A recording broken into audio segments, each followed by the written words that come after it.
बिस्मिल्लाहिर्रहमानिर्रहीम। अस्सलामुअलैकुम तलबा। इससे पहले हम जमात हश्तुम की ग्रामर के 6 मौज़ूआत पढ़ चुके हैं।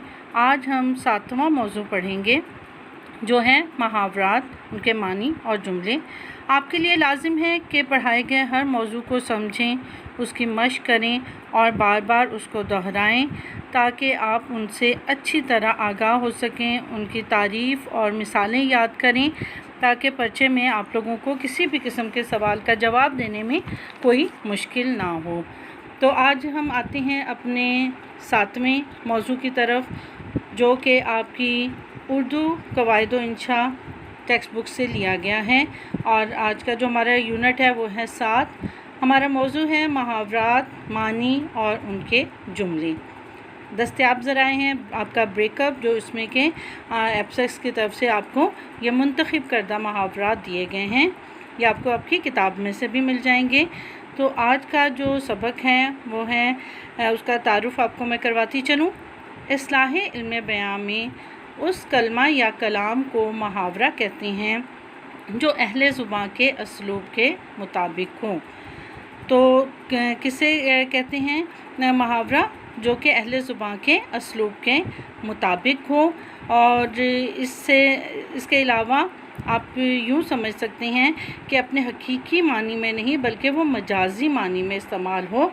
अब इसके लिए देखें, आपको अगर मुहावरा हम देते सब्ज़ बाग दिखाना, तो इसका ये मतलब नहीं होता कि आप किसी को पकड़ें और उसको बाग दिखाएं कि ये देखो कितना सरसब्ज़ बाग है, बल्कि इसका मतलब है कि किसी को लालच देने की कोशिश करना। मुट्ठी गर्म करना, तो इसका ये मतलब नहीं कि आप कोई चीज़ गर्म उसके हाथ में रख देते हैं जिससे मुट्ठी दूसरे की गर्म हो जाती है। और राल टपकना के मुंह से पानी आना, कि किसी को मुंह से पानी बहने लगे, ये तमाम अपने हकीकी नहीं बल्कि मजाजी मानी में इस्तेमाल होते हैं।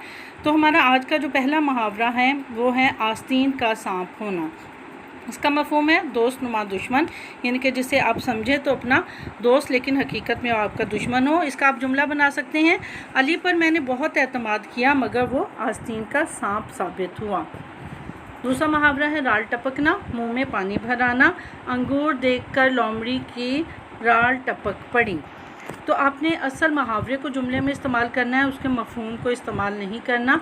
तो मैं जुमले इसलिए साथ साथ आपको बता रही हूँ कि आपने इनके जुमले बनाने हैं। आपके पेपर में इसके मानी भी पूछे जा सकते हैं और इनके जुमले तो लाजमी आएंगे।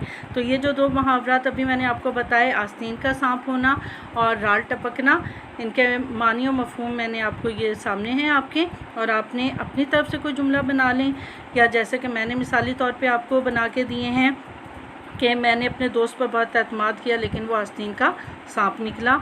और दूसरे का आप ये बना सकते हैं राल टपकना, बिरयानी की प्लेट सामने देखकर मेरी राल टपक पड़ी। तो इस तरह के आपने बामायनी और बहुत अच्छे कवायद के मुताबिक जुमले बनाने हैं ताकि आपका वो जुमला दुरुस्त करार दिया जा सके। अब हम अगले तीसरे मुहावरे की तरफ आते हैं, खून सफ़ेद होना। इसका मफ़हूम है सगे रिश्तों की आपस में मोहब्बत ख़त्म हो जाना।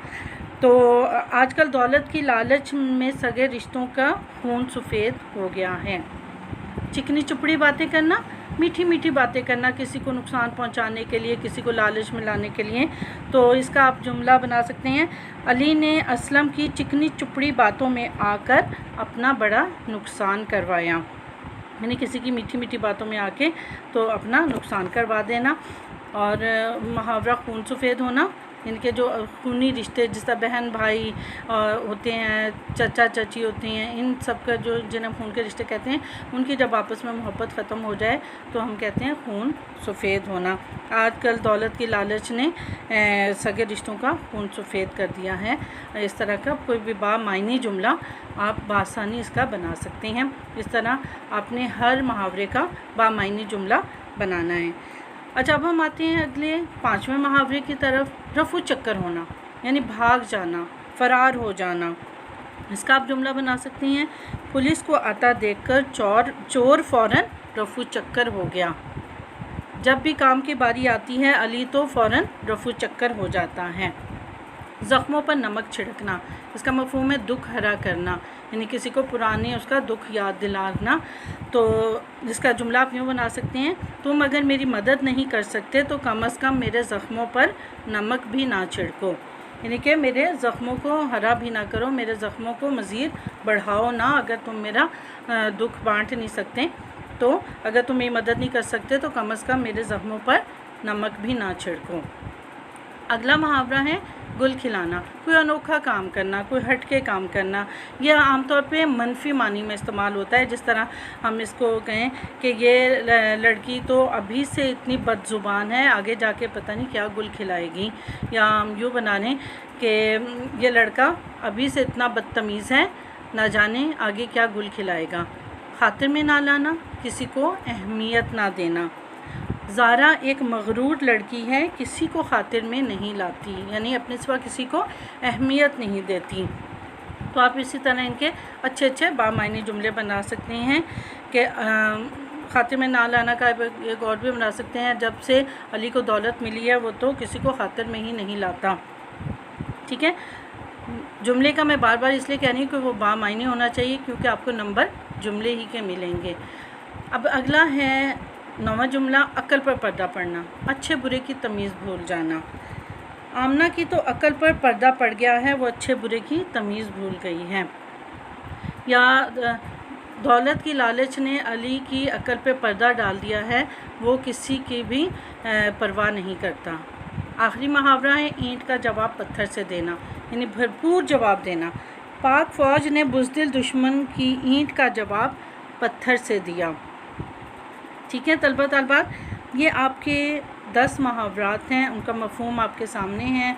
बहुत बामायनी अच्छे अच्छे जुमले बना के आपने ये काम मुझे अपलोड करना है, या असाइनमेंट की सूरत में आप मुझे स्कूल में भेज सकते हैं। लेकिन काम में बाकायदगी होना बहुत ज़रूरी है, ताकि इसमें आपका भी फ़ायदा हो और मैं भी आपकी मुनासिब इस्लाह कर सकूं।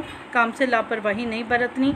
अब अगली वीडियो में इंशाल्लाह अगले 10 मुहावरात जो कि आपका हैं तो होमवर्क, लेकिन मैं आपको समझाऊँगी, उनका मफ़हूम बताऊंगी, ताकि आप उनके भी बामानी जुमले बना सकें और परिचय में आपकी मदद हो सकें। इसे आप अपनी आम ज़ुबान में इस्तेमाल करें, इसे आप अपने तहरीर में इस्तेमाल करें। जब आप कहानी मज़मून लिखते हैं वहाँ आपको इन मुहावरात की ज़रूरत पड़ सकती है।